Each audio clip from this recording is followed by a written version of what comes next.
अरे वाह, इस बार की फसलें तो और भी ज्यादा अच्छी तरह से पकी हैं। हाँ मीनू चिड़िया, क्योंकि हर साल हमारे जंगल में बारिशें जो होती हैं, बस हमारे जंगल को किसी की नजर न लगे। कालू कावे मीनू चिड़िया, मैंने तो सुना है कि पड़ोस के जंगल में बारिशें होती ही नहीं। बारिश न होने के कारण पड़ोस के जंगल में सूखा पड़ गया है। बेचारे पक्षी पानी के लिए तरस रहे हैं। अरे बाप रे, बहुत दुख हुआ सुनकर। परंतु तोते, पड़ोस के जंगल के महाराज ने पानी का कोई न कोई तो इंतजाम किया होगा ना। अरे पक्षियों, बातों बातों में इतना समय चला गया। चलो चलो, सब चलकर अपनी अपनी फसलें काटते हैं। फिर सब पक्षी अपने अपने काम पर चले जाते हैं। तोते का सोना बिल्कुल सच था। पड़ोस के जंगल में बारिश न होने के कारण सूखा पड़ गया था। बेचारे पक्षी पानी पीने के लिए भी तरस रहे थे। इसी जंगल में एक उल्लू सेठ भी रहता था। उल्लू सेठ तो काफी ज्यादा स्वार्थी था। हमारे जंगल में पानी की कितनी कमी है, और पड़ोस के जंगल में तो देखो हर साल बारिशें होती हैं, और उधर की नहरें भी पानी से भरी हुई हैं। मेरे पास एक बढ़िया उपाय है, जिससे मैं और भी ज्यादा अमीर हो सकता हूँ। अगर मैं पड़ोस के जंगल की नहर से पानी चुराकर पक्षियों को लाकर बेचूं, तो मैं और भी ज्यादा अमीर हो जाऊंगा, और मैं पक्षियों को महंगे दामों में पानी बेचूंगा। बस फिर उल्लू सेठ अपना एक बड़ा टैंकर लेकर पड़ोस के जंगल में चला जाता है। अरे वाह भाई वाह, कितना हरा भरा जंगल है ये। कितना सुकून मिल रहा है मुझे यहाँ। यहाँ के पक्षी कितने नसीब वाले हैं कि इन्हें इतना हरा भरा जंगल मिला। चलो चलो, जल्दी से सारा पानी अपने टैंकर में भर लेता हूँ, और फिर ये पानी ले जाकर अपने जंगल के पक्षियों को बेचूंगा, और उनसे काफी ज्यादा मुनाफा कमाऊंगा। हा हा हा हा हा हा हा हा। बस फिर उल्लू सेठ अपने टैंकर का पाइप नहर में छोड़ देता है, और नहर का सारा पानी अपने टैंकर में भर रहा था। ये सब कुछ एक बड़ा बादल भी देख लेता है। अरे ये क्या हो रहा है? अभी ये बात जाकर मुझे पक्षियों को बतानी होगी फौरन। फिर वे बादल फौरन मीनू चिड़िया के पास जाता है। अरे मीनू चिड़िया, तुम यहाँ आराम से बैठी हो, और वहाँ उल्लू सेठ नहर का सारा पानी अपने टैंकर में भर रहा है। अगर नहर का पानी सूख गया तो हम बादलों को पानी पीने को नहीं मिलेगा, और फिर तुम्हारे जंगल में हम बादल बारिश भी नहीं कर पाएंगे। क्या ये क्या कह रहे हो बादल भाई? उल्लू सेठ तो हमें बर्बाद करने आ गया है। मुझे फौरन ये बात सब पक्षियों को बतानी होगी। बस फिर मीनू चिड़िया सारे पक्षियों को फौरन से जमा करती है, और सब पक्षियों को सारी बात बताती है। मैं उस उल्लू सेठ को नहीं छोड़ूंगा, वो हमारे जंगल का पानी चोरी कर रहा है। मीनू चिड़िया, हमें उस उल्लू सेठ को धक्के देकर इस जंगल से निकाल देना चाहिए, और उसके टैंकर को हमें आग लगाकर जला देना चाहिए। कालू कावे तोते, ठीक कह रहे हो तुम दोनों। चलो, हमें चलकर उल्लू सेठ से बात करनी चाहिए। फिर सारे पक्षी फौरन उल्लू सेठ के पास जाते हैं। चोर कहीं के, हम पक्षियों ने देख लिया है तुम्हें। हम तुम्हें किसी भी हालत में अपना पानी चोरी करने नहीं देंगे। उल्लू सेठ, अपना ये टैंकर लेकर चले जाओ यहाँ से, और दोबारा मत दिखना, वरना हम पक्षियों से बुरा कोई नहीं होगा। हाँ, अगर दोबारा दिखे यहाँ पर तो हम पक्षी तुम्हें और तुम्हारे इस टैंकर को आग लगाकर जला देंगे। मुझे पता था पक्षियों कि तुम सब मुझे यहाँ रोकने जरूर आओगे, परंतु मैं जानता हूँ कि तुम सब मेरा कुछ नहीं बिगाड़ सकते, क्योंकि तुम्हारे जंगल के मिठू महाराज और मेरे जंगल के उल्लू महाराज दोनों ही यात्रा पर गए हुए हैं। इसीलिए मुझे सजा देने वाला कोई नहीं है। अब मेरे जी में जो आएगा मैं वो करूँगा। तुम सब पक्षी मेरा कुछ नहीं बिगाड़ सकते। तुम्हारी नदी का सारा पानी भर भर के अपने जंगल में ले जाऊंगा, और अपने जंगल के पक्षियों को बेचकर काफी ज्यादा मुनाफा कमाऊंगा मैं। चलो चलो, जाओ यहाँ से अब, और मुझे मेरा काम करने दो। बस फिर सारे पक्षी उदास होकर वहाँ से चले जाते हैं। काश मिठू महाराज होते तो भी अभी कैद कर लेते उल्लू सेठ को। पक्षियों, हमें कुछ न कुछ करना होगा, जिससे हम अपने जंगल को बर्बाद होने से बचा सकें। वहीं उल्लू सेठ आहिस्ता आहिस्ता टैंकर भर भर के पानी अपने जंगल में ले जा रहा था, और अब इस जंगल की नहर का पानी पूरी तरह से सूख चुका था। वहीं दूसरी तरफ उल्लू सेठ के जंगल की नहर पूरी तरह से पानी से भर चुकी थी।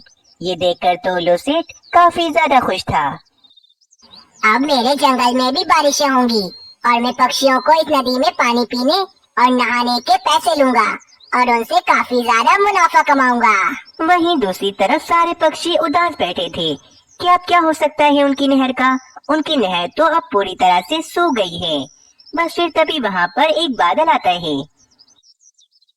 अरे पक्षियों, ये क्या, तुम सबने इतनी जल्दी हार मान ली और अपने जंगल का सारा पानी तुमने उल्लू सेठ को इतनी आसानी से ले जाने दे दिया। मुझे तो समझ में नहीं आ रहा कि तुम सब पक्षी इतने कमजोर कब से हो गए। ओ बादल भाई, हम और कर भी क्या सकते थे, हमारे पास कोई रास्ता नहीं था उल्लू सेठ को रोकने का।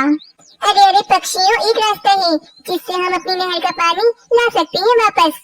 बस बादल भैया, आपको हमारी मदद करनी होगी।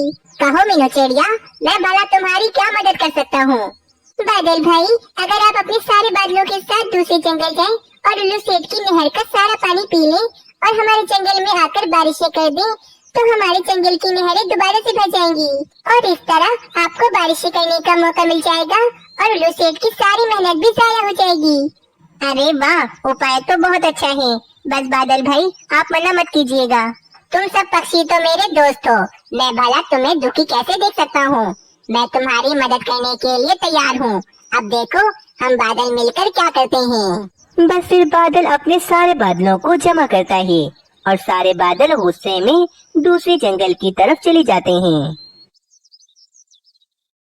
देखो देखो, कितना ज्यादा खुश हो रहा है ये उल्लू सेठ और कितने आराम से बैठा है। बस वहीं पर मीनू चिड़िया एक बड़ा सा जाल लेकर आती है और वे बड़ा सा जाल उल्लू सेठ पर फेंक देती है और उल्लू सेठ उस जाल में कैद हो जाता है। ए दुष्ट चिड़िया, मुझे बाहर निकालो इस जाल से, बाहर निकालो मुझे। वहीं वे सारे बादल नहर के पास आते हैं और नहर का सारा पानी पीने लगते हैं। थोड़ी देर के बाद वे सारे बादल पानी पीकर दूसरे जंगल में आ जाते हैं और जंगल में काफी जोरों शोर से बारिश करने लगते हैं। अब मीनू चिड़िया के जंगल की नहर का पानी दोबारा से भरने लगता है। थोड़ी देर के बाद बारिशें रुक जाती हैं और नदी का पानी पूरी तरह से भर जाता है। उल्लू सेठ, देखा, हम पक्षी कुछ भी कर सकते हैं। अब तुम बहुत ही जल्द मिट्ठू महाराज के पास बंदी बन जाओगे, क्योंकि तुम दुश्मन हो हमारे जंगल के। आपका बहुत शुक्रिया बादल भाई, आपका बहुत एहसान है हम पक्षियों पर। हम कभी नहीं भूलेंगे आपका ये एहसान। अरे मीनू चिड़िया, तुम्हारी वजह से हम बादलों को पानी पीने को मिल गया, हमें भी बहुत मजा आया। पक्षियों, तुम सब इस उल्लू सेठ पर नजर रखना, मैं जरा थोड़ी देर में आती हूँ। बस ये कहकर मीनू चिड़िया दूसरे जंगल के पक्षियों के पास आती है और उनसे कहती है, पक्षियों, मैं जानती हूँ कि आपके जंगल में पानी की बहुत बड़ी समस्या है, जिसके कारण आपके जंगल में सूखा पड़ गया है। इसीलिए मैं आप सब पक्षियों से कहने आई हूँ कि आप सब पक्षी अपना अपना सामान बांधें और हमारे जंगल में चलें। आज से आप सारे पक्षी हमारे जंगल में रहेंगे। मीनू चिड़िया की बात सुनकर सारे पक्षी बहुत ज्यादा खुश हो जाते हैं और इस तरह अब सब कुछ ठीक हो जाता है। और वहीं उल्लू सेठ को भी अपनी गलती की सजा मिल रही थी। इस तरह अब सब कुछ ठीक हो जाता है। मनमन भाई, आपने मेरी तो शादी करा दी है, परंतु अब आप मेरी छोटी बहन कोमल चिड़िया की भी शादी करवा दें। अरे मीनू चिड़िया, शादी तो मैं भी करवाना चाहता हूँ कोमल चिड़िया की, परंतु तुम्हें तो पता है ना कि कोमल चिड़िया कितनी ज्यादा गंदी रहती है और अपने घर को भी कितना ज्यादा गंदा रखती है, कभी सफाई नहीं करती अपने घर की। बस करे मनमन भाई, आप तो बस हर समय मेरी बुराई ही क्या करें, आपकी वजह से मेरे रिश्ते नहीं आते हैं। कोमल चिड़िया, तुम अपनी गलती मनमन भाई पर मत डालो। तुम इतनी गंदी क्यों रहती हो? तुम्हारे पास से अभी भी कितनी ज्यादा गंदी बदबू आ रही है। जाओ जाकर तुम नहाओ।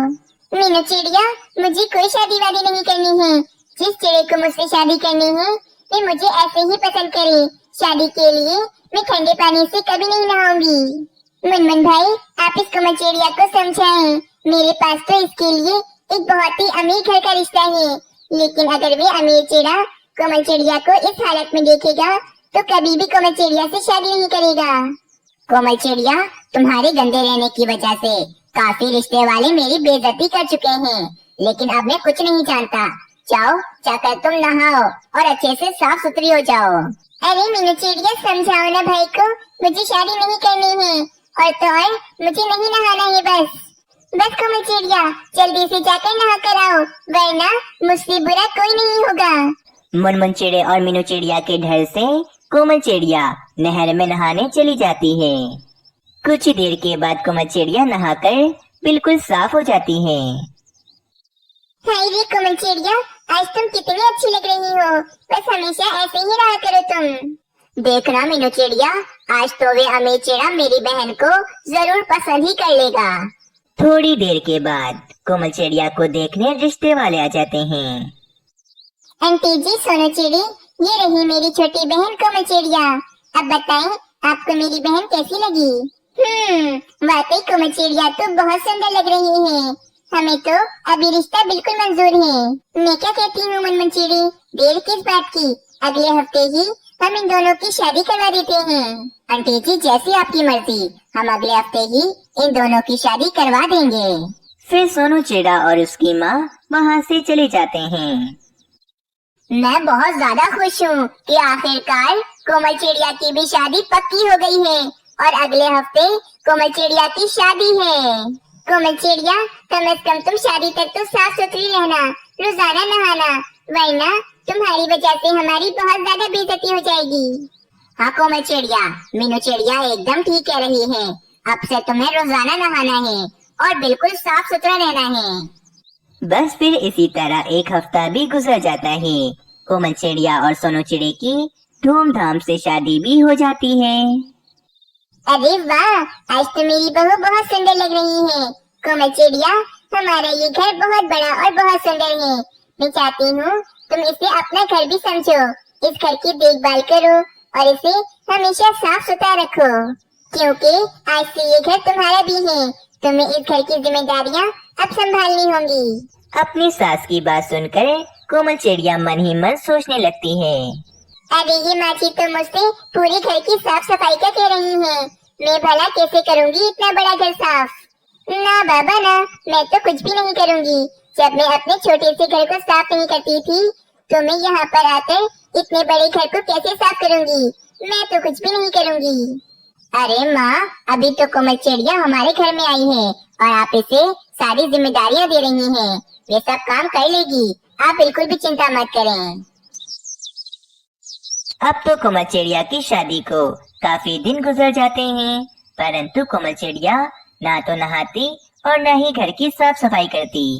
और अब तो कोमल चिड़िया के पास से काफी बुरी बदबू भी आने लगी थी। अरे कोमल चिड़िया, तुम्हारे पास से कितनी गंदी बदबू आ रही है।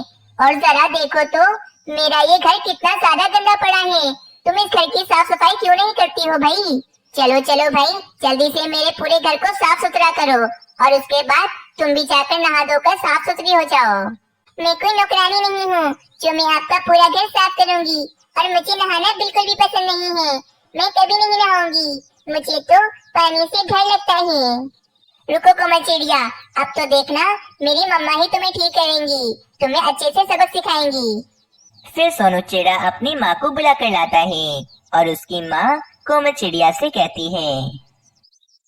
हाँ कोमल चिड़िया, सोनू चिड़ा बिल्कुल ठीक कह रहा है। ये तुमने मेरे घर की क्या हालत कर दी है। हर जगह बस गंदगी ही गंदगी है। और तो और तुम्हारे पास से भी कितनी गंदी बदबू आ रही है। जाओ जाओ भाई, जल्दी से पहले नहा कर आओ तुम। नहीं माँ जी, मैं नहीं नहाऊंगी और ना ही मैं इस घर को साफ करूंगी। मेरे हाल पर मुझे छोड़ दें, मुझे जो करना होगा वो मैं कर लूंगी। बस कोमल चिड़िया बस, बहुत सुन ली भाई मैंने तुम्हारी।